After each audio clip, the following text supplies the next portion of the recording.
کیا پیارے بابا آپ کو اس بات پہ یقین ہے تب تک آپ حیات رہیں گے، آپ زندہ رہیں گے؟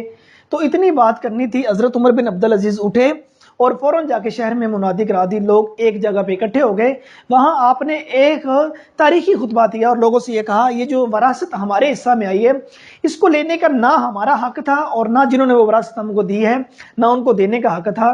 کچھ یمن کی زمینیں تھی، کچھ یمامہ کی زمینیں تھیں، آپ نے سبھی کے سامنے وہ جتنی کاغذات تھے وہ سارے کینچی کے ساتھ کتر کر پھینک دیے، وہ جن کی جائیداد تھی آپ نے ان کو واپس کر دی۔ اس کے بعد ہے ابن سلیمان سے لے کر حجاج کی اولاد کی واپسی۔ ابن سلیمان سے حضرت عمر بن عبدالعزیز کو بہت زیادہ پیار تھا، تو کسی نے کہا کہ آپ ابن سلیمان سے اتنا زیادہ پیار کرتے ہیں تو آپ اس کے ساتھ ایسا کیوں کر رہے ہیں، اس کی زمین لے کے حجاج کی جو اولاد اس کو واپس کیوں کر رہے ہیں؟ ابن سلیمان نے کہا کہ یہ جو زمین ہے یہ حجاج کی ہے، تو حضرت عمر بن عبدالعزیز نے کہا اگر حجاج کی ہے تو حجاج کو ملنی چاہیے، تو پھر وہ کہنے لگے یہ حجاج کی نہیں، یہ عام مسلمانوں کی ہے۔ تو حضرت عمر بن عبدالعزیز نے کہا اگر یہ عام مسلمانوں کی ہے تو پھر عام مسلمانوں کو ملنی چاہیے۔ یہ کہہ کر آپ نے وہ جو جاگیر تھی، وہ جو زمین تھی، حجاج کی اولاد کو واپس کر دی۔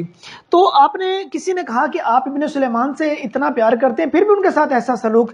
حضرت عمر بن عبدالعزیز یہ کہنے لگے کہ میں ابن سلیمان کو اپنی اولاد کی طرح چاہتا ہوں اور میں ہمیشہ اپنے نفس کے ساتھ بھی ایسا سلوک کرتا ہوں۔ یہ کہہ کر آپ ان کی زمینوں کو واپس کر دیا۔ اس کے بعد ہے آزادی اور حق گوئی کا استحصال کا خاتمہ۔ بنو امیہ خاندان کے دفتر اعمال میں پہلے یہ تھا، انہوں نے آزادی اور حق گوئی پہ پابندی کر رکھی تھی، کسی شخص کو بھی اجازت نہیں تھی وہ کسی قسم کی کوئی بات کرے، کوئی روک ٹوک کرے۔ لیکن حضرت عمر بن عبدالعزیز کا جب یہ دور آیا تو آپ نے آتے اس بدت کو ختم کر دیا۔ آپ نے کیا کام کیا؟ نہایت دو متدین اور راست باز انسان اپنے ساتھ کھڑے کیے، ان سے کہا کہ جہاں کہیں میں غلطی کروں آپ نے مجھے ٹوک دینا ہے، آپ نے مجھے بتا دینا ہے۔ اس کا پھر نتیجہ کیا ہوا تھا کہ ایک عام مسلمان، ایک عام شخص کو بھی بات کرنے کی ہمت بڑھ گئی، تو اس میں بات کرنے کا اس میں حوصلہ بڑھ گیا تھا۔ بسم اللہ الرحمن الرحیم۔ عزیز طلبہ، ہم بات کر رہے تھے مناقب عمر بن عبدالعزیز، 7 ہیڈنگ ہم نے پہلے لیکچر میں بیان کی، اب اس کا حصہ دوسرے لیکچر میں اس سے آنورڈ جو ہم بات بیان کرنے کے لیے جا رہے ہیں۔ تو 8واں جو پیراگراف ہے اس میں ہے گرجا کا زمینی متنازع۔ مسلمہ بن عبد الملک جو بنو امیہ خاندان کا تھا، اس نے گرجا کی زمین پہ قبضہ کر رکھا تھا، تو جو گرجا کے متولی تھے وہ حضرت عمر بن عبدالعزیز ان کے پاس آئے، ان سے آ کے یہ شکایت کی، تو دونوں جو فریقین تھے وہ حضرت عمر بن عبدالعزیز ان کے سامنے آ کے بیٹھ گئے۔ تو جو گرجا کا متولی تھا، جو عیسائی تھا، وہ اپنے مقدمے کی کھڑا ہو کے پیروی کر رہا تھا۔ جو اس کے بعد مسلمہ بن عبد الملک تھا، اس کو خاندانی زحم تھا، تو یہ بیٹھ کے اپنے مقدمے کی پیروی کر رہا تھا۔ حضرت عمر بن عبدالعزیز نے یہ کہا کہ آپ کے ساتھ والا جو فریق ہے وہ کھڑے ہو کے اپنے مقدمے کی پیروی کر رہا، تو آپ کو بھی کھڑا ہونا پڑے گا۔ اگر تم کھڑے نہیں ہو سکتے تو کسی اور کو اپنی جگہ پہ مقرر کر دو، وہ تمہارے مقدمے کی پیروی کرے۔ آپ نے ساری بات سننے کے بعد جو گرجا کے متولی تھے، گرجا ان کے حوالے کر دیا تھا۔ اس کے بعد ہے غیر مسلم کے ہاں مہمان بننا۔ حضرت عمر بن عبدالعزیز اکثر غیر مسلم جو تھے ان کے ہاں مہمان بنا کرتے تھے۔ مہمان بننے کے بعد ان کا جو وہاں سے جو کھانا کھاتے تھے اس کی قیمت بھی آپ ادا کر دیا کرتے تھے۔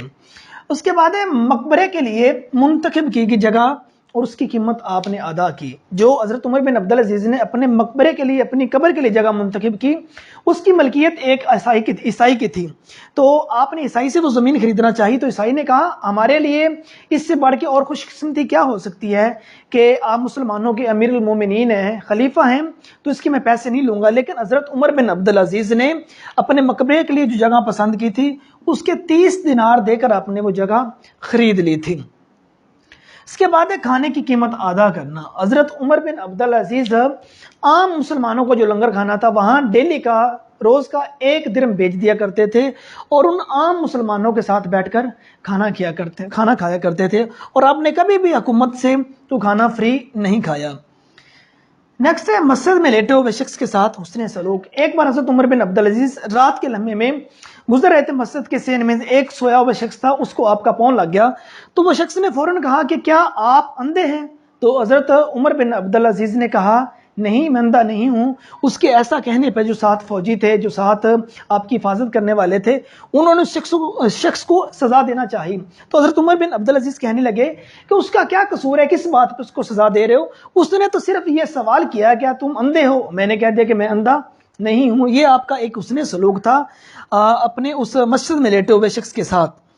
اس کے بعد ہے مسلمہ بن عبد الملک کو وصیت کرنا.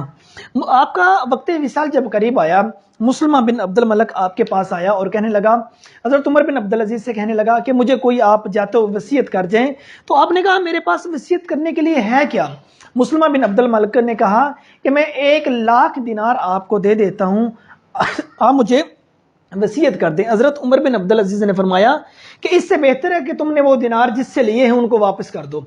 تو مسلمہ بن عبد الملک اس کی آنکھوں سے آنسو آ گئے، اس نے وہ دینار واپس کر دیے. اس کے بعد وصال کے وقت حضرت عمر بن عبدالعزیز کی مالی حالت، جب حضرت عمر بن عبدالعزیز دنیا فانی سے وصال کرنے لگے اس وقت آپ کی مالی حالت کیا تھی؟ آج سے آپ سے پہلے جتنے حکمران گزرے ہیں وہ لاکھوں کروڑوں کے حساب سے اپنے دینار، اپنی جو ملکیت ہے وہ چھوڑ کے گئے تھے، لیکن آپ کی وصال کے وقت آپ کی مالی حالت کیسی تھی؟ آپ نے صرف اور صرف 17 دینار چھوڑے. مرتے وقت آپ نے 17 دینار چھوڑے، اور وہ بھی کہا جاتا ہے کہ تجہیز و تکفین کے بعد جو بچے وہ 10 دینار بچے تھے، اور 10 دینار جو تھے وہ آپ کے جو اولاد تھی ان میں، آپ کے جو ورثاء تھے ان میں تقسیم ہوئے. سو عزیز طلباء، آپ کے سامنے یہ 14 ہیڈنگ بیان کی گئی جس میں پورے کے پورے سبق کا خلاصہ بیان کر دیا گیا. اس میں آپ کے تمام MCQs ہیں وہ بھی کلیئر ہو جائیں گے، سیاق و سباق کے حوالے سے بھی آپ کے جو لاجک ہیں وہ کلیئر ہو جائیں گے. اس لیسن کو ضرور سنیے، دونوں پارٹس کی مکمل ویڈیو دیکھیے جہاں اور اپنے کامنٹ سے ہمیں ضرور اپنی رائے پیش کیجیے. اوکے، خدا حافظ.